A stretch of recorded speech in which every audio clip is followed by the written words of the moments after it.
ಇಂದು ರಾಮಕ್ಷತ್ರಿಯ ಕ್ರೀಡೋತ್ಸವ 2024ರಲ್ಲಿ ಆಗಮಿಸಿದ ಅತಿಥಿ ಅಭ್ಯಾಗತರನ್ನು ಸ್ವಾಗತಿಸುವುದು ಆದ್ಯ ಕರ್ತವ್ಯವಾಗಿದೆ. ಇಂದಿನ ರಾಮಕ್ಷತ್ರಿಯ ಕ್ರೀಡೋತ್ಸವದ ಅಧ್ಯಕ್ಷತೆಯನ್ನು ವಹಿಸಿಕೊಂಡಿರುವವರು ನುಡಿದರೆ ಮುತ್ತಿನ ಹಾರದಂತಿರಬೇಕು, ನುಡಿದರೆ ಮಾಣಿಕ್ಯದ ದೀಪ್ತಿಯಂತಿರಬೇಕು, ನುಡಿದರೆ ಸ್ಫಟಿಕದ ಶಲಾಕೆಯಂತಿರಬೇಕು, ನುಡಿದರೆ ಲಿಂಗವು ಮೆಚ್ಚಿ ಅಹುದೆನ್ನಬೇಕು ಎನ್ನುವ ಮಾತುಗಾರರು, ಎಲ್ಲರನ್ನು ಒಂದುಗೂಡಿಸುವ ಸಂಘಟನಾ ಶಕ್ತಿ ಉಳ್ಳವರು, ಎಲ್ಲರನ್ನು ಬೆಳೆಸುವ ದೊಡ್ಡ ಗುಣವುಳ್ಳ ನಮ್ಮ ಹೆಮ್ಮೆಯ ಕಾರ್ಕಳ ರಾಮಕ್ಷತ್ರಿಯ ಸಂಘದ ಅಧ್ಯಕ್ಷರಾಗಿರುವಂತಹ ಶ್ರೀಯುತ ಗುರುಪ್ರಸಾದ್ ರಾವ್ ಅಜೇಕಾರ್ ಇವರಿಗೆ ನಿಮ್ಮೆಲ್ಲರ ಪರವಾಗಿ ಪ್ರೀತಿಪೂರ್ವಕ ಸ್ವಾಗತವನ್ನು ಕೋರ್ತಾ ಇದ್ದೇನೆ. ಇಂದಿನ ಕ್ರೀಡೋತ್ಸವದ ಉದ್ಘಾಟಕರಾಗಿರೋರು, ಸದಾ ಕ್ರಿಯಾಶೀಲರಾಗಿರೋರು, ಸಕ್ರಿಯವಾಗಿ ತಮ್ಮನ್ನು ಎಲ್ಲಾ ಕಾರ್ಯಕ್ರಮಗಳಲ್ಲಿ ತೊಡಗಿಸಿಕೊಂಡಿರುವವರು, ನಿವೃತ್ತ general manager HDFC limited Mumbai ಹಾಗೂ ರಾಮರಾಜ ಕ್ಷತ್ರಿಯ ಸೇವಾ ಸಂಘದ ಮಾಜಿ ಅಧ್ಯಕ್ಷರಾಗಿರುವಂತಹ ಶ್ರೀ ರಾಜ್ಕುಮಾರ್ ಕಾರ್ನಾಡ್ ಇವರಿಗೆ ಗೌರವಪೂರ್ವಕ ಸ್ವಾಗತವನ್ನು ಕೋರ್ತಾ ಇದ್ದೇವೆ. ಇಂದಿನ ಕ್ರೀಡೋತ್ಸವದ ಮುಖ್ಯ ಅತಿಥಿಗಳಾಗಿರುವವರು ಕಳೆದ ನಮ್ಮ ಕ್ರೀಡೋತ್ಸವದಲ್ಲಿ ಬಹಳ ಸಕ್ರಿಯವಾಗಿದ್ದು ಎಲ್ಲಾ ಸ್ಪರ್ಧೆಗಳ ತೀರ್ಪುಗಾರರಾಗಿ ನಮ್ಮ ಜೊತೆಗಿದ್ದವರು, ಮಂಗಳೂರಿನ ಸೈಂಟ್ ಆಗ್ನೆಸ್ನ ದೈಹಿಕ ಶಿಕ್ಷಣ ಶಿಕ್ಷಕರಾಗಿರುವಂತಹ ಶ್ರೀ ನಾರಾಯಣ ಎಸ್ ಸೆರ್ವೆಗಾರ್ ಇವರಿಗೆ ನಿಮ್ಮೆಲ್ಲರ ಪರವಾಗಿ ಹೃತ್ಪೂರ್ವಕ ಸ್ವಾಗತವನ್ನು ಕೋರ್ತಾ ಇದ್ದೇನೆ.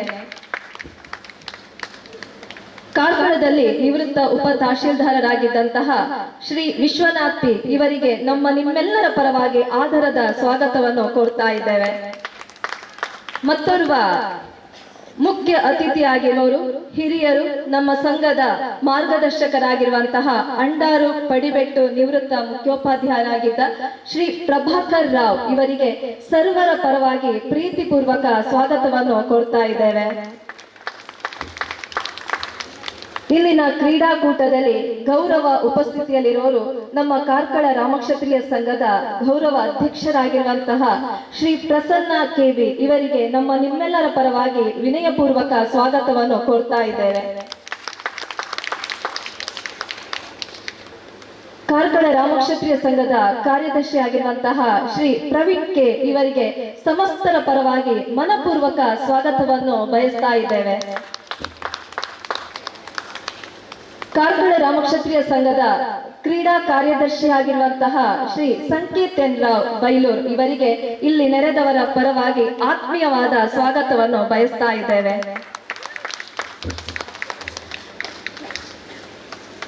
ಅದೇ ರೀತಿಯಾಗಿ ಮುಂಬೈಯಲ್ಲಿ ಉದ್ಯಮಿಯಾಗಿರುವಂತಹ ಅಶೋಕ್ ಕುಮಾರ್ ಸರ್ ಅವರು ನಮ್ಮ ಜೊತೆ ಇದ್ದಾರೆ. ಅವರಿಗೂ ನಮ್ಮ ಸಂಘದ ಪರವಾಗಿ ಪ್ರೀತಿಪೂರ್ವಕ ಸ್ವಾಗತವನ್ನು ಬಯಸ್ತಾ ಇದ್ದೇವೆ. ಎಲ್ಲ ಕಾರ್ಕಳ ರಾಮಕ್ಷತ್ರಿಯ ಸಂಘದ ಪದಾಧಿಕಾರಿಗಳಿಗೆ ಇಲ್ಲಿರುವ ಸಮಸ್ತರ ಪರವಾಗಿ ತುಂಬು ಹೃದಯದ ಸ್ವಾಗತವನ್ನು ಬಯಸ್ತಾ ಇದ್ದೇವೆ. ಇಲ್ಲಿ ನೆರೆದಿರುವಂತಹ ಹಿರಿಯರಿಗೆ, ಕಿರಿಯರಿಗೆ, ಪುಟಾಣಿಗಳಿಗೆ, ಸರ್ವ ರಾಮಕ್ಷತ್ರಿಯ ಬಂಧುಗಳಿಗೂ ನಲ್ಮೆಯ ಸ್ವಾಗತವನ್ನು ಬಯಸ್ತಾ ಇದ್ದೇನೆ.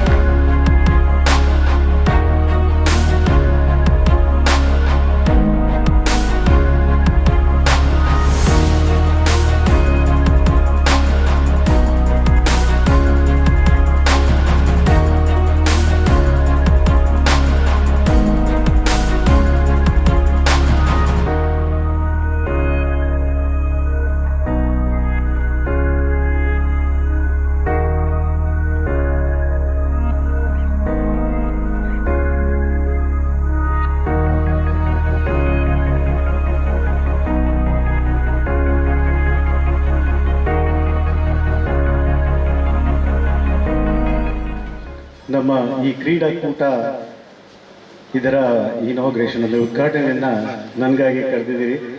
ನಮ್ಮ ಮನೆಗೆ ಬಂದಿದ್ರು ಇವರೆಲ್ಲ, ಬಹಳ ಖುಷಿ ಆಯಿತು. ನಾನು ಬಂದಾಗಲೇ ನನಗೆ ಆ್ಯಕ್ಚುಲಿ ಬೇರೆ ಕೆಲಸ ಇತ್ತು, ಬಟ್ ಅದನ್ನು ಬದಿಗಿಟ್ಟು ಇವರ ಕರೆಗೆ ಹೋಗ್ಬಿಟ್ಟು ನಾನು ಇಲ್ಲಿ ಬಂದಿದ್ದೇನೆ. ಯಾಕಂದರೆ ಇವರೆಲ್ಲ ನಮ್ಮ ಮಿತ್ರರು.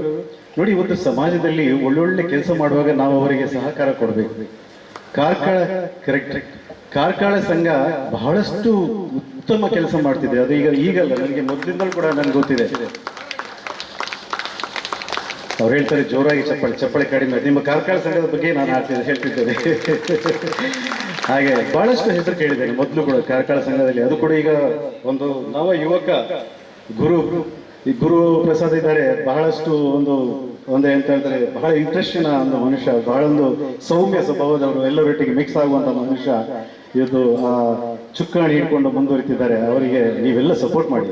ಇಷ್ಟೆಲ್ಲ ಕಾರ್ಯಕ್ರಮ ಮಾಡ್ತಿದ್ದಾರೆ. ಈಗ ನಾವು ಐ ಥಿಂಕ್ ಜನವರಿಯಲ್ಲಿ ಬ್ರಹ್ಮೋಪದೇಶ ಅದು ಕೂಡ ಬಹಳ ದೊಡ್ಡ ಕೆಲಸ. ಇದು ನಮ್ಮ ಸಂಸ್ಕೃತಿ, ಅಂದ್ರೆ ನಮ್ಮ ಈ ಸಂಸ್ಕಾರದಲ್ಲಿ ಅಂದ್ರೆ ನಮ್ಮ ಧರ್ಮ ಸಂಸ್ಕೃತಿಯಲ್ಲಿ ಒಂದು ವಿಶೇಷವಾದ ಕಾರ್ಯಕ್ರಮ. ನಮಗೆ ಕ್ಷತ್ರಿಯರಿಗೆ ಮಕ್ಕಳಿಗೆ ಜನಿವಾರ ಹಾಕೋದು ಅದು ಕೂಡ ಒಂದು ದೊಡ್ಡ ವಿಶೇಷ.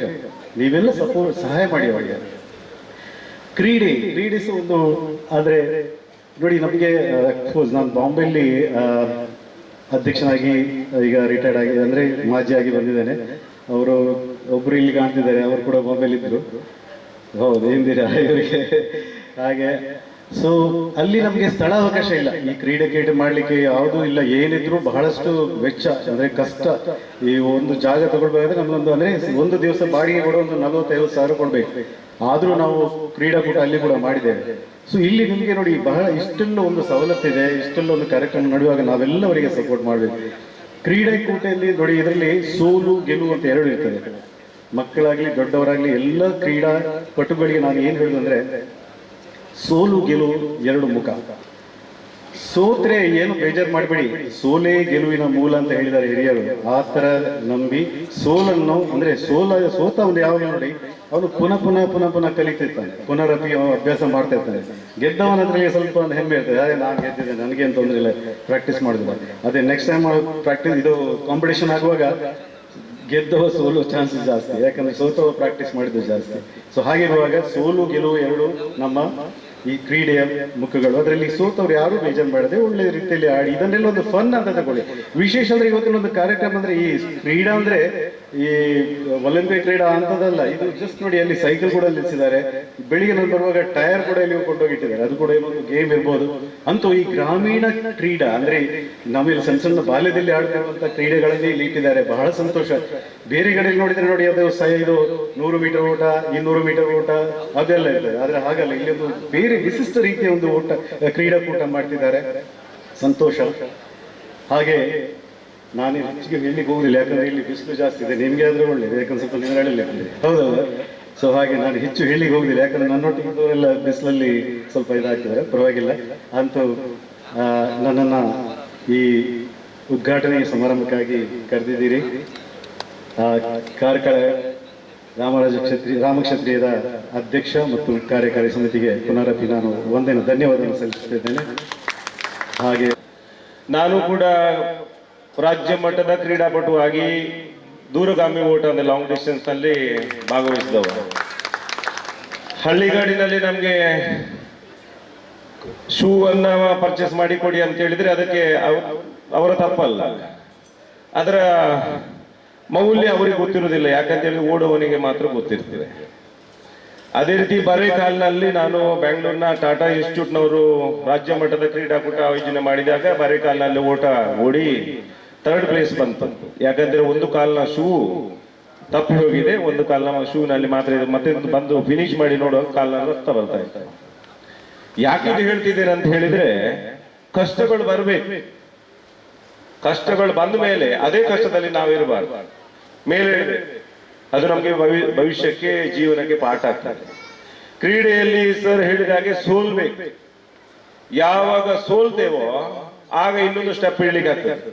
ಯಾವಾಗಲೂ ಯಾರ ಕೂಡ ಜೀವನದಲ್ಲಿ ಸೋತವರ ಅನುಭವವನ್ನ ನೀವು ಪಡ್ಕೊಳ್ಳಿ, ಗೆದ್ದವರ ಅನುಭವ ಬೇಡ. ಯಾಕೆ ಗೆದ್ದವರು 1000 ಜನ ಇರ್ತಾರೆ, ಅವರ ಅನುಭವ ಬೇಡ, ಸೋತವರ ಅನುಭವವನ್ನ ತಿಳ್ಕೊಳ್ಬೇಕು ನಾವು. ಯಾಕಂತ ಹೇಳಿದ್ರೆ ಸೋತವರಲ್ಲಿ ಅಬ್ದುಲ್ ಕಲಾಂ ಆಗ ಪೈಲಟ್ ಆಗ್ತಿದ್ರೆ ಇವತ್ತು ರಾಷ್ಟ್ರಪತಿ ಆಗಿ ನಮ್ಗೆ ಮೋಡಲ್ ಆಗ್ತಿರ್ಲಿಲ್ಲ. ಅದೇ ರೀತಿ ನಮ್ಮ ಜಾತಿ ಬಾಂಧವರು ಕೂಡ ಹಾಗೆ. ಎಲ್ಲಿ ನಾವು ಕಡಿಮೆ ಸಂಖ್ಯೆಯಲ್ಲಿದ್ದೇವೆ ಅಂತ ನಾವು ಹಿಂದೆ ಹಿಡಿದು ಬೇಡ ಕಾಲು. ನಮ್ಮ ಸಂಖ್ಯೆಯನ್ನ ನಾವು ಈಗಾಗಲೇ ನಮ್ಮ RSS ನ ಪ್ರಮುಖರು ಈಗಾಗಲೇ ಹೇಳಿದ್ದಾರೆ, 2 ಮಕ್ಕಳು ಬೇಡ 3 ಮಕ್ಕಳು ಬೇಕು ಅಂತ ಹೇಳಿಕೊಂಡು. ಯಾಕಂತೇಳಿ ನಮ್ಮ ಸಂಖ್ಯೆಯನ್ನು ವೃದ್ಧಿ ಮಾಡಬೇಕು. ನಾನು RSS ನವನು, ಕ್ರೀಡಾ ಭಾರತೀಯ ರಾಜ್ಯ ಪ್ರಮುಖ ಆಗಿದ್ದೇನೆ. ಅದೇ ರೀತಿ ಕ್ರೀಡಾ ಸಂಘಟನೆಯಲ್ಲೂ ಕೂಡ ರಾಜ್ಯದಲ್ಲಿ ಪ್ರಮುಖ ಪಾತ್ರವನ್ನು ವಹಿಸ್ತಾ ಇದೆ. ಕಾರಣ ಎಷ್ಟೇ, ಶ್ರಮದಿಂದ ನಾವು ಮೇಲೆ ಬರಬೇಕು. ನನಗೆ ಯಾರು ಕೂಡ ಗಾಡ್ ಫಾದರ್ ಇಲ್ಲ, ನಾನು ಒಬ್ಬನೇ ಬೆಳೆದವ. ಹಳ್ಳಿಯಿಂದ ಡೆಲ್ಲಿ ತನಕ ಆಸ್ಟ್ರೇಲಿಯಾ ತನಕ ಹೋಗಿ ಬಂದವ. ನಾನು ಕ್ರಿಕೆಟ್ ಅಲ್ಲಿ ಕೋಚ್ ಆಗಿ ಆಸ್ಟ್ರೇಲಿಯಾಕ್ಕೆ ಹೋಗಿ ಬಂದೆ 1 ತಿಂಗಳಿದ್ದೆ. ಯಾಕಂತ ಹೇಳಿದ್ರೆ ಹಳ್ಳಿಯಿಂದ ಬೆಳೆಯುವಾಗ ನಮ್ಗೆ ಬೆನ್ ತಟ್ಟೋರು ಯಾರು ಇಲ್ಲ. ಹುಟ್ಟಿದ ಊರಿನಲ್ಲಿ ಒಂದು ಗಮನಿಸಿ, ಹುಟ್ಟಿದ ಊರಿನಲ್ಲಿ ಬೆನ್ ತಟ್ಟೋರು ಯಾರು ಇರುವುದಿಲ್ಲ. ಹೊರಗೆ ಬರ್ಬೇಕು, ಹೊರಗೆ ಬಂದಾಗ ಬೆಳೀಲಿಕ್ಕೆ ಆಗ್ತದೆ. ಅದೇ ರೀತಿ ಹುಟ್ಟಿದ ಊರಿನಲ್ಲಿ ಬೆಳಿಬೇಕಂತ ಹೇಳುವಾಗ ಗುರುಪ್ರಸಾದ್ ಸರ್ ಮಾತ್ರ. ಯಾಕಂತ ಹೇಳಿದ್ರೆ ಅಚಲವಾದ ಶ್ರಮ ಅವರಲ್ಲಿ ಬೆಳೆಸಿದೆ. ಅವರಿಗೆ ಒಂದು ನಾವು ನೆನ್ಪಿಡ್ಕೊಳ್ಬೇಕು, ನಮ್ಮ ಧರ್ಮದಲ್ಲಿ ನಾವು ಬೇಜಾರು ಮಾಡಬೇಡಿ, ಯಾರು ಕಾಲಿಡುವ ಪ್ರವೃತ್ತಿಯನ್ನು ನಾವು ಬೆಳೆಸ್ಕೊಂಡಿದ್ದೇವೆ, ಮಾಡಬಾರ್ದು. ಪಾಪ ಅವರು ಮುಂದೆ ಬರುವಾಗ ಕೆಲವು ಸಲ ಅವರ ನೋವನ್ನು ಹೇಳ್ತಾ ಇದ್ರು. ಅದನ್ನು ನಾವು ಅವರ ನೋವು ಅಂತೇಳಿ ಭಾವಿಸೋದು ಸಮಾಜ ನೋವು ಅಂತ ನಾವು ಭಾವಿಸ್ಬೇಕು. ಸಮಾಜ ಮುಂದೆ ಬರಬೇಕಾದ್ರೆ ಒಬ್ಬ ಲೀಡರ್ ಮುಂದೆ ಹೋಗ್ತಾ ಇದ್ದಾರೆ, ಅವರಿಗೆ ನಾವು ಬೆನ್ನು ತಟ್ಟಬೇಕು, ಸಹಕಾರ ಮಾಡಬೇಕು. ಆಗ ಮಾತ್ರ ಸಮಾಜ ಸದೃಢವಾಗಿ ರೂಪುಗೊಳ್ಳಲಿಕ್ಕೆ ಸಾಧ್ಯತೆ ಇದೆ. ರಾಜ್ಯದಲ್ಲಿ ನಾವು ರಾಜಕೀಯವಾಗಿ ಮುಂದೆ ಬರಬೇಕಾದ್ರೆ ಅವರನ್ನು ನೋಡಿ ಕಲಿಬೇಕು. ಕೃಷ್ಣ ಪಾಲೆಮರ್ ನಮ್ಮ ಮಂತ್ರಿ ಆದರು. ಬೈಂದೂರಿನಲ್ಲಿ ನಮ್ಮ ಮಾಜಿ ಸಚಿವರೊಬ್ರು ಈಗ ತೀರ್ಕೊಂಡಿದ್ದಾರೆ, ಲಕ್ಷ್ಮೀನಾರಾಯಣ ಸರ್. ಇಂಥವರೆಲ್ಲ ಲೀಡರ್ಶಿಪ್ ನಮ್ಮಲ್ಲಿ ಇದ್ದಾರೆ. ಅವರನ್ನು ನಾವು ಸರಿಯಾಗಿ ಬಳಸ್ಕೊಳ್ಬೇಕು. ನಮ್ಮ ಸಮಾಜ ಹಿಂದೆ ಉಳಿಲಿಕ್ಕೆ ಕಾರಣ ಅವರು ಮುಂದೆ ಇದ್ದಾರೆ, ನಂಗೆ ಯಾಕೆ ಉತ್ಸಾಹ ಅಂತ ನಾವು ಹಿಂದೆ ಕೂತ್ಕೊಂಡು ಮಾತಾಡ್ತೇವೆ. ಬೇಡ, ನಾವು ಮುಂದೆ ಹೋಗಬೇಕು. ಅವರಲ್ಲಿ ಏನ್ ನಮ್ಗೆ ಸೌಲಭ್ಯ ಉಂಟು, ಅವರಲ್ಲಿ ಏನು ಸವಲತ್ತನ್ನು ಸಿಗ್ಲಿಕ್ಕೆ ಉಂಟು, ಅದು ಸಮಾಜಕ್ಕೋಸ್ಕರ ತಗೊಳ್ಳುವ. ಪಾಪ ಗುರುಪ್ರಸಾದ್ ಸರ್ ಅವರು ಮಾನ್ಯ ಸುನೀಲ್ ಕುಮಾರ್ ಅವರಿಗೆ ಸೇರ್ಕೊಂಡು ನಮ್ಮ ಸಮಾಜವನ್ನು ಬೆಳೆಸಲಿಕ್ಕೆ ಒದ್ದಾಡ್ತಿದ್ದಾರೆ. ಅವರಿಗೆ ನಾವು ಹೆಗಲಾಗಬೇಕು. ಗುರುಪ್ರಸಾದ್ ಸರ್, ನನ್ನದು ಒಂದೇ ಒಂದು ವಿಜ್ಞಾಪನೆ, ನಮ್ಮಲ್ಲಿ ಈಗ ಯಾರು ಹಿಂದುಳಿದವರು ಅಂತ ಹೇಳಿಕೊಂಡು ಆರ್ಥಿಕವಾಗಿ ಬ್ಯಾಕ್ವರ್ಡ್ ನಲ್ಲಿ ಯಾರು ಇಲ್ಲ ಅಂತ ನಾನು ಭಾವಿಸ್ತೇನೆ. ಇದ್ರೆ ಬಹಳ ಕಡಿಮೆಯಲ್ಲಿರುವರು. ನಮ್ಮ ಅಕೌಂಟ್ ನಂಬರ್ ಅನ್ನೊಂದು ನೀವು ನಮ್ಮ ಎಲ್ಲ ಗ್ರೂಪ್ ಮಾಡಿ ಅದಕ್ಕೆ ಹಾಕಿಬಿಡಿ. ಪ್ರತಿ ತಿಂಗಳು ನಾನು ಹೇಳುದು, ಪ್ರತಿಯೊಬ್ರು ಕೂಡ 100 ರೂಪಾಯಿ ಹಾಕಿಬಿಡಿ. ಅದಕ್ಕೆ ಜಾಸ್ತಿ ಬೇಡ, ಪ್ರತಿಯೊಬ್ರು 100 ರೂಪಾಯಿ ಹಾಕಿಬಿಡಿ ದುಡಿಯೋರೆಲ್ಲ.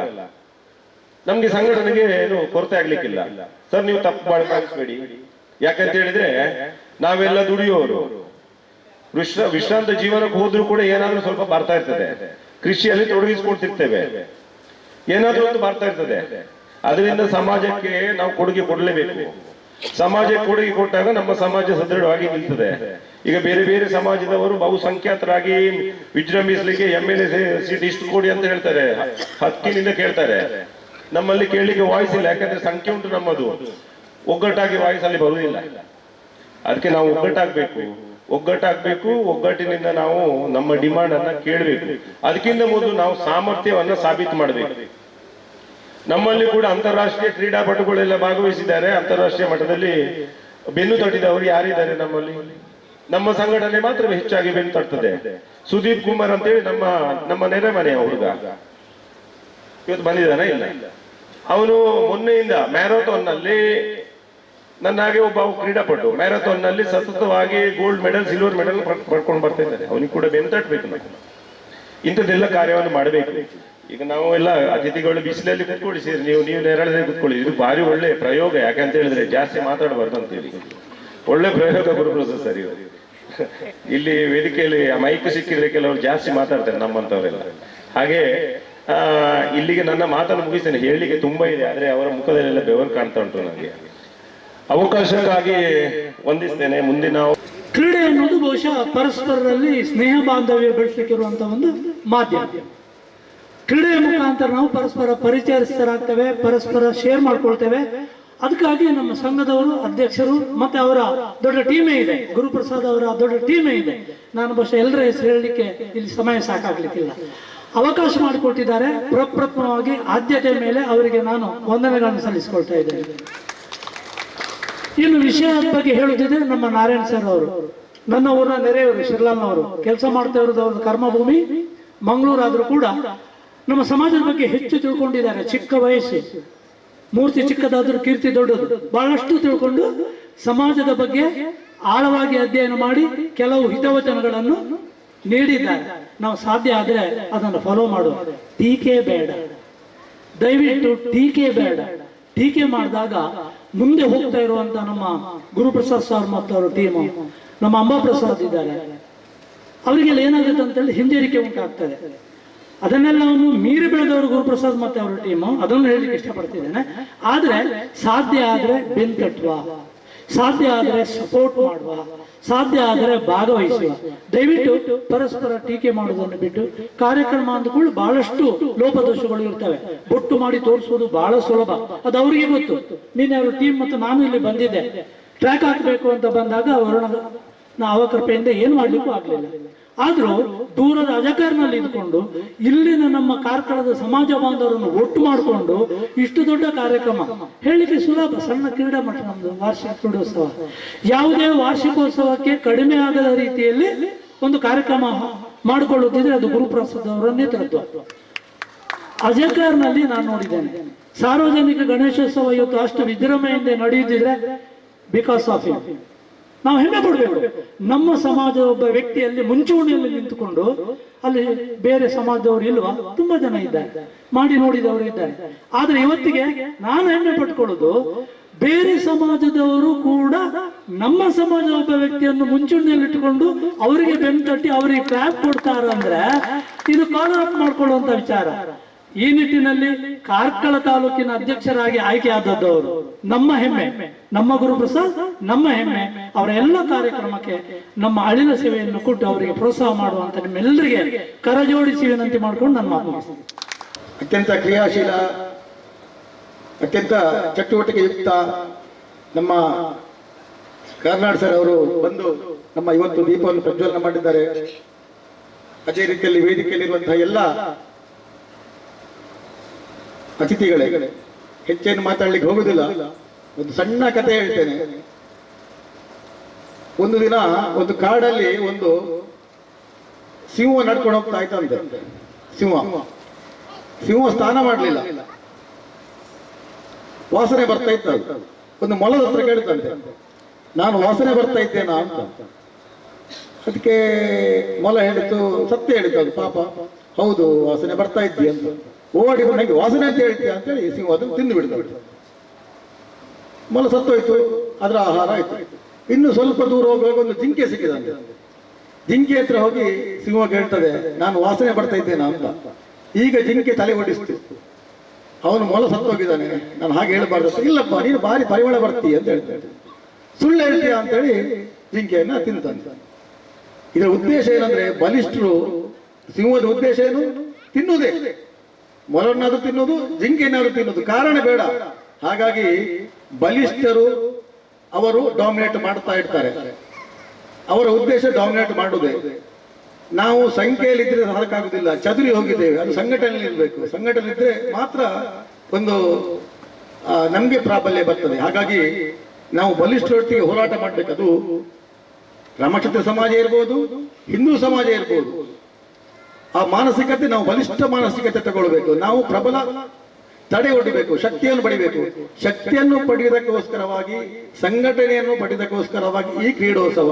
ಏನೋ ಸುಮ್ಮನೆ ಪುರುಸೋತುಂಟು, ಬೇರೆ ಕಡೆಯವರು ಮಾಡಿದ್ರು, ಯಾರೋ ಇನ್ನೊಂದು ಮಾಡಿದ್ರು, ಅದಕ್ಕೋಸ್ಕರ ಕ್ರೀಡೋತ್ಸವ ಅಲ್ಲ. ಇದರಲ್ಲಿ ತುಂಬಾ ಜನ ಕೇಳುದುಂಟು, ನೀವು ಕ್ರಿಕೆಟ್ ಯಾಕೆ ಮಾಡುದಿಲ್ಲ, ವಾಲಿಬಾಲ್ ಯಾಕೆ ಮಾಡುದಿಲ್ಲ ಅಂತ. ಕ್ರಿಕೆಟ್ ಮತ್ತು ನಾನು ವಿವರಣೆ ಕೊಡ್ತೇನೆ ಒಂದು ನಿಮಿಷದಲ್ಲಿ. ಕ್ರಿಕೆಟ್ ವಾಲಿಬಾಲ್ ಆಟವೇ, ನಾವು ಸಹ ಅದೇ ಆಟಗಾರರೇ. ಆದ್ರೆ ಅಲ್ಲಿ ಆಡುವವರು ಮಾತ್ರ ಬರ್ತಾರೆ, ಕ್ರಿಕೆಟ್ ಆಡುವವರು ಮಾತ್ರ ಬರ್ತಾರೆ. ಮತ್ತೆ ಆಡಿದವನಿಗೆ ಅವನ ತಪ್ಪನ್ನು ಮುಚ್ಚಲಿಕ್ಕೆ ಹಂಪೇರ್ ಮೇಲೆ ಹಾಕ್ತಾನೆ. ಹಂಪೇರ್ ಬೇಕಂತಾನೇ ಸೋಲಿಸಿದ ಅಂತ. ಯಾರಾದ್ರೂ ಒಬ್ಬ ಬೌಲಿಂಗ್ ಮಾಡಿದ್ರೆ, ಹಾಳು ಮಾಡಿದ್ರೆ ಅವನಿಗೆ ಬೈತಾರೆ. ಆದ್ರೆ ಅವರಿಗೆ ಈ ಸಮಾಜದ ಒಗ್ಗಟ್ಟಿಗೋಸ್ಕರ ಕ್ರೀಡೆ ಅನ್ನೋದನ್ನು ಬಿಟ್ಟು ಆ ಕ್ರೀಡೆಗೆ ಮಾತ್ರ ಮನಸ್ಸು ಹೋಗ್ತಾ ಇರ್ತದೆ. ಹಾಗಾಗಿ ಈ ಕ್ರೀಡಾಕೂಟ ಸಣ್ಣ ಸಣ್ಣ ಆಟ, ಫನ್ನಿಗೆ ಇದರೆಲ್ಲ ಬೆರೆತು, ಇದರಲ್ಲಿ ಟೀಮ್ ಮಾಡುದು, ನಾವು ಇಲ್ಲೇ ಟೀಮ್ ಮಾಡುದು. ಈಗ ಲಗೋರಿ ಆಡ್ಲಿಕ್ಕೆ ಇರ್ಬೋದು, ಮತ್ತೊಂದು ನಾವು ಇಲ್ಲೇ ಟೀಮ್ ಮಾಡುದು. ನಾವು ಸಂಬಂಧಿಕರು, ಅಣ್ಣ ತಮ್ಮ ಎದುರು ಟೀಮಲ್ಲಿ ಇರ್ತೇವೆ ನಾವು. ಇದರ ಉದ್ದೇಶ ಅಂದ್ರೆ ನಾವೆಲ್ಲರೂ ಒಂದು ದಿನ ಒಟ್ಟಾಗಬೇಕು, ಒಂದು ಸಂಘಟನೆ ತೊಡಗಿಸಿಕೊಳ್ಬೇಕು, ನಮ್ಮ ಪರಸ್ಪರ ಪರಿಚಯ ಆಗ್ಬೇಕು, ನಮ್ಮ ಮುಂದಿನ ಮಕ್ಕಳಿಗೆ ನಮ್ಮವರ ಪರಿಚಯ ಆಗಬೇಕು. ಎಷ್ಟೋ ಜನಕ್ಕೆ ಸಂಬಂಧದವರ ಪರಿಚಯ ಇಲ್ಲ. ಸಂಬಂಧದವರು ಯಾಕಂದ್ರೆ ಇವತ್ತೆಲ್ಲ ದೊಡ್ಡ ದೊಡ್ಡ ಪೋಸ್ಟಿಗೆ ಹೋಗ್ತಾರೆ. ಸಣ್ಣ ಸಣ್ಣ ಇವತ್ತು ನಾವೆಲ್ಲ ಉದ್ಯೋಗದ ನಿಮಿತ್ತ ಬೇರೆ ಬೇರೆ ಕೆಲಸಕ್ಕೆ ಹೋಗ್ಲಿಕ್ಕಿಂತ, ಬೇರೆ ಊರು ಬಿಟ್ಟು ಮತ್ತೊಂದು ಬಿಟ್ಟು ಎಲ್ಲ ದೊಡ್ಡ ದೊಡ್ಡ ಕೆಲಸಕ್ಕೆ ಹೋಗುದ್ರಿಂದ ನಮ್ಮ ಸಣ್ಣ ಸಣ್ಣ ಕೆಲಸಗಳು ಜಾಗ ಖಾಲಿಯಾಗಿದೆ. ಆ ಜಾಗ ಖಾಲಿಯಾದ ಜಾಗಗಳಿಗೆ ಬಾಂಗ್ಲಾದೇಶದವರು ಬರ್ತಾ ಇದ್ದಾರೆ. ನಾವು ಹೀಗೆ ಮಾಡಿದ್ರೆ ಮುಂದೊಂದು ದಿನ ರಾಮಕ್ಷತ್ರಿಯ ಸಮಾಜ ಉಂಟು ಅನ್ನೋದಕ್ಕೆ ನಾವು ಡೌಟ್ ಎಲ್ಲಾದ್ರೂ ನೋಡ್ಬೇಕು. ನಮ್ಗೆ ಈಗ ಇರುವುದು 1 ಮಕ್ಕಳು 2 ಮಕ್ಕಳು. ನಮ್ಮ ಕುಟುಂಬ ವ್ಯವಸ್ಥೆ ಸರಿಯಾಗದೇ ಇದ್ದರೆ ನಾವು ಅಂದುಕೊಂಡಂತೆ ಬದುಕುವುದಕ್ಕಿಂತ ಹೊಂದಿಕೊಂಡಂತೆ ಬದುಕದಿದ್ದರೆ ಮುಂದೊಂದು ದಿನ ರಾಮಕ್ಷತ್ರಿಯ ಸಮಾಜ ಇಲ್ಲ ಅಂತ ಆಗ್ಬೋದು. ಕಡಿಮೆ ಈಗ ಮನೆ ಉಂಟು, ಜನ ಇಲ್ಲ, ಮುಂದೆ ಮನೆಯೂ ಇಲ್ಲ, ಜನವಿಲ್ಲ ಆಗ್ತದೆ. ಯಾಕಂದ್ರೆ ಈಗಾಗಲೇ ನಿಧಾನವಾಗಿ ನಮ್ಮ ಗಾರೆ ಕೆಲಸಕ್ಕೆ, ಸೆಂಟ್ರಿಂಗ್ ಕೆಲಸಕ್ಕೆ, ಕಟ್ಟಿಂಗ್ ಭಂಡಾರಿ ಕೆಲಸಕ್ಕೆ, ಟೈಲ್ಸ್ ಕೆಲಸಕ್ಕೆ ಬಾಂಗ್ಲಾದೇಶದವರು ಹೋಗ್ತಿದ್ದಾರೆ. ನಾವು ನಮ್ಮಷ್ಟಕ್ಕೆ ಇದ್ರೆ, ನಾವು ಜಾಗೃತ ಆಗದಿದ್ರೆ ಈ ಎಲ್ಲ ಉದ್ಯೋಗ ಈಗ ಹೋಗ್ತಿದ್ದಾರೆ, ಮತ್ತೆ ನಮ್ದೆಲ್ಲ ಉದ್ಯೋಗ ಅವರು ಬರ್ತಾರೆ. ಹಾಗಾಗಿ ನಾವು ಜಾಗೃತಿ ಆಗಬೇಕು, ನಾವು ಸಂಘಟನೆ ಆಗಬೇಕು. ಅದಕ್ಕೆ ನಾನು ಹುಲಿ ಮತ್ತು ಸಿಂಹದ ಕಥೆಯನ್ನು ಹೇಳಿದ್ದು, ನಾವು ಸಂಘಟನಾತ್ಮಕವಾಗಿ ಮಾತ್ರ ಉತ್ತರ ಕೊಡ್ಲಿಕ್ಕೆ ಸಾಧ್ಯ. ನಮ್ಮ ಕುಟುಂಬವನ್ನ, ನಮ್ಮ ಮನೆಯನ್ನ, ನಮ್ಮ ಸಮಾಜವನ್ನ ಸ್ವಸ್ಥ ಸ್ಥಿತಿಯಲ್ಲಿ ಇಟ್ಕೊಳ್ಳುವ, ಒಳ್ಳೆ ಮನಸ್ಥಿತಿಯನ್ನು ಹೊಂದುವ, ಎಲ್ಲರೊಂದಿಗೆ ಒಂದಾಗುವ, ಆಗ ಒಳ್ಳೆ ಸಮಾಜ ನಿರ್ಮಾಣ ಆಗ್ತದೆ. ಅಂತ ಸಮಾಜ ನಿರ್ಮಾಣದ ಉದ್ದೇಶದಿಂದ ಈ ಕ್ರೀಡಾಕೂಟ ಇವತ್ತು ಬೆಳಿಗ್ಗೆಯಿಂದ ಸಂಜೆವರೆಗೆ ನಡೆಯುವಂತಹ ಎಲ್ಲ ಕಾರ್ಯಕ್ರಮದಲ್ಲಿ ಎಲ್ಲ ತೊಡಗಿಸಿಕೊಳ್ಳಿ. ತುಂಬಾ ಕೆಲಸ ಇರ್ತದೆ, ಮದುವೆ ಇರ್ತದೆ, ಸಮಾರಂಭ ಇರ್ತದೆ, ಎಲ್ಲ ಇರ್ತದೆ. ಇದು ನಮ್ಮ ಸಮಾಜಕ್ಕೋಸ್ಕರ ಮಾಡಿದ ಕೆಲಸ. ನನಗೆ ಉಂಟು, ಎಷ್ಟೋ ಕಡೆ ಹೋಗ್ಲಿಕ್ಕೆ ಉಂಟು. ಒಬ್ರು ಫೋನ್ ಮಾಡಿದ್ರು ನನಗೆ, ಎಂಗೇಜ್ಮೆಂಟ್ ಹೋಗ್ಲಿಕ್ಕೆ ಉಂಟು ಹೇಳಿದ್ರು. ಎಂಗೇಜ್ಮೆಂಟ್ ಹೋಗ್ಲಿಕ್ಕೆ ಆಗದಿದ್ರೆ ನೀನು ಆ ಮೆಹಂದಿಗೆ ಹೋಗು, ಮೆಹಂದಿಗೆ ಹೋಗ್ಲಿಕ್ಕೆ ಆಗಿದ್ರೆ ಮದುವೆಗೆ ಹೋಗು, ಮದುವೆಗೆ ಹೋಗ್ಲಿಕ್ಕೆ ಆಗಿದ್ರೆ ಅಮ್ಮನೊಟ್ಟಕ್ಕೆ ಹೋಗು, ಅದು ಆಗಿದ್ರೆ ಬೈಕಿಗೆ ಹೋಗು ಮಾರಾಯ, ಇದು ಆಗುದು ಒಂದೇ ಸರ್ತಿ ಅಂತ ಹೇಳಿದೆ ನಾನು. ಆದ್ರೂ ಬರೆದ್ರೆ ಕಾರ್ಯಕ್ರಮ ನಮಗೂ ಉಂಟು, ನಾವು ಸಹ ನಮ್ಗೆ ತುಂಬಾ ಇನ್ವಿಟೇಷನ್ ಕೊಡ್ತಾರೆ. ಆದ್ರೆ ಇದು ನಮ್ಮ ಸಮಾಜದ ಕಾರ್ಯಕ್ರಮ. ನಾವು ಇದಕ್ಕೋಸ್ಕರ 1 ತಿಂಗಳಿಂದ ಕೆಲಸ ಮಾಡಿದ್ದೇವೆ. ನಾವು ಇನ್ವೈಟ್ ಮಾಡೋದು 1 ದಿವಸ ಮಾತ್ರ. ಆ 1 ದಿವಸದ ಕಾರ್ಯಕ್ರಮವನ್ನು ಚಂದ ರೀತಿಯಲ್ಲಿ ಎಲ್ಲರೂ ಭಾಗವಹಿಸಿ, ಎಲ್ಲರೂ ಸಂತೋಷವನ್ನು ಪಟ್ಟು ಇಲ್ಲಿಂದ ಹೋಗೋಣ. ಇದರ ಮುಖಾಂತರ ನಾವು ಸಂಘಟನಾತ್ಮಕವಾಗಿ ಶಕ್ತಿಯನ್ನು ತುಂಬೋಣ ಅಂತ ಹೇಳ್ತಾ, ನಮ್ಮ ಕರೆಗೆ ಹೋಗೊಟ್ಟು ಬಂದಂತಹ ಎಲ್ಲರಿಗೂ ಧನ್ಯವಾದ ಅರ್ಪಿಸಿ, ನನಗೆ ಅವಕಾಶ ಮಾಡಿಕೊಟ್ಟಂತಹ ನಮ್ಮ ಸಂಘಟನೆಯವರಿಗೆ ಧನ್ಯವಾದ ಅರ್ಪಿಸಿ ನಮ್ಮ ಮಾತನ್ನು ಮುಗಿಸ್ತೇನೆ. ಕಾರ್ಕಳ ಇದರ ಅಧ್ಯಕ್ಷರಾಗಿರುವಂತಹ, ಜೊತೆಗೆ ಈ ಕ್ರೀಡೋತ್ಸವದ ರೂವಾರಿಯಾಗಿರುವಂತಹ ಶ್ರೀ ಗುರುಪ್ರಸಾದ್ ರಾವ್ ಅಜಕರ್ ಅವರಿಗೆ ಪ್ರೀತಿಪೂರ್ವಕವಾದ ಧನ್ಯವಾದಗಳು. ಅದೇ ರೀತಿ ಈ ಉದ್ಘಾಟನಾ ಸಮಾರಂಭದ ಉದ್ಘಾಟನೆಯನ್ನು ನೆರವೇರಿಸಿರುವಂತಹ HDFC limited bank Mumbai, Ramaraja ಕ್ಷತ್ರಿಯ ಸೇವಾ ಸಂಘ ಮುಂಬೈ ಇದರ ಮಾಜಿ ಅಧ್ಯಕ್ಷರಾಗಿರುವಂತಹ ಗೌರವಾನ್ವಿತ ರಾಜ್ಕುಮಾರ್ ಕಾರ್ನಾಡ್ ಅವರಿಗೆ ಪ್ರೀತಿಪೂರ್ವಕವಾದ ಧನ್ಯವಾದಗಳು. ಅದೇ ರೀತಿ ಈ ಉದ್ಘಾಟನಾ ಸಮಾರಂಭದ ಮುಖ್ಯ ಅತಿಥಿಗಳಾಗಿ ಆಗಮಿಸಿರುವಂತಹ ಹಲವಾರು ನಮ್ಮ ಸಂಘದ ರಾಮಕ್ಷತ್ರಿಯ ಸಮಾಜ ಬಾಂಧವರಿಗೆ ಪೊಲೀಸ್ ಇಲಾಖೆಯ ತರಬೇತಿಯನ್ನು ನೀಡಿರುವಂತಹ ಸೇಂಟ್ ಆಂಗ್ಲೇಸ್ ಸೇಂಟ್ ಕಾಲೇಜಿನ ದೈಹಿಕ ಶಿಕ್ಷಕರಾಗಿರುವಂತಹ ಮತ್ತು ಕೃಷಿಕರು ಆಗಿರುವಂತಹ ನಮ್ಮ ನಾರಾಯಣ್ ಸೇವೆಗಾರ್ ಅವರಿಗೆ ಅನಂತ ಧನ್ಯವಾದಗಳು. ಅದೇ ರೀತಿ ಕಾರ್ಕಳದಲ್ಲಿ ಹಲವಾರು ಇಲಾಖೆಗಳಲ್ಲಿ ಕೆಲಸವನ್ನು ನಿರ್ವಹಿಸಿರುವಂತಹ, ಜೊತೆಗೆ ಉಪ ತಹಶೀಲ್ದಾರ್ ಆಗಿರುವಂತಹ ವಿಶ್ವನಾಥನ್ ಪಿ ಅವರಿಗೆ ಕೂಡ ರಾಮಕ್ಷತ್ರಿಯ ಸಂಘದ ಪರವಾಗಿ ಪ್ರೀತಿಪೂರ್ವಕವಾದ ಧನ್ಯವಾದಗಳು. ಅದೇ ರೀತಿ ನಮ್ಮ ಸಂಘದ ಹಿರಿಯರು ನಮ್ಮೆಲ್ಲ ಕಾರ್ಯಕ್ರಮಗಳಿಗೆ ಅಗತ್ಯ ಸಲಹೆ ಸೂಚನೆಗಳನ್ನು ನೀಡುತ್ತಾ ಬಂದಿರುವಂತಹ ನಿವೃತ್ತ ಮುಖ್ಯೋಪಾಧ್ಯಾಯರು ಪಡಿಬೆಟ್ಟು ಅಂಡಾರು ಇಲ್ಲಿಯ ಶ್ರೀ ಪ್ರಭಾಕರ್ ರಾವ್ ಅವರಿಗೆ ಕೂಡ ಮನದಾಳದ ಧನ್ಯವಾದಗಳು. ಅದೇ ರೀತಿ ಈ ಉದ್ಘಾಟನಾ ಸಮಾರಂಭದ ಗೌರವ ಉಪಸ್ಥಿತಿಯಲ್ಲಿರುವಂತಹ ರಾಮಕ್ಷತ್ರಿಯ ಸಂಘದ ಮಾಜಿ ಅಧ್ಯಕ್ಷರು, ಪ್ರಸ್ತುತ ರಾಮಕ್ಷತ್ರಿಯ ಸಂಘದ ಗೌರವ ಅಧ್ಯಕ್ಷರಾಗಿರುವಂತಹ ಪ್ರಸನ್ನ ಕೆಬಿ ಅವರಿಗೆ ಕೂಡ ಅನಂತ ಧನ್ಯವಾದಗಳು. ರಾಮಕ್ಷತ್ರಿಯ ಸಂಘದ ಕಾರ್ಯದರ್ಶಿಯಾಗಿರುವಂತಹ ನಮ್ಮ ನೆಚ್ಚಿನ ಪ್ರವೀಣ್ ಕೆ ಅವರಿಗೆ ಕೂಡ ಪ್ರೀತಿಪೂರ್ವಕವಾದ ಧನ್ಯವಾದಗಳು. ಅದೇ ರೀತಿ ಈ ಕ್ರೀಡೋತ್ಸವದ ಕ್ರೀಡಾ ಕಾರ್ಯದರ್ಶಿಯಾಗಿರುವಂತಹ ಸಂಕೇತ್ ಎನ್ ರಾವ್ ಅವರಿಗೆ ಕೂಡ ಪ್ರೀತಿಪೂರ್ವಕವಾದ ಧನ್ಯವಾದಗಳು. Thank you.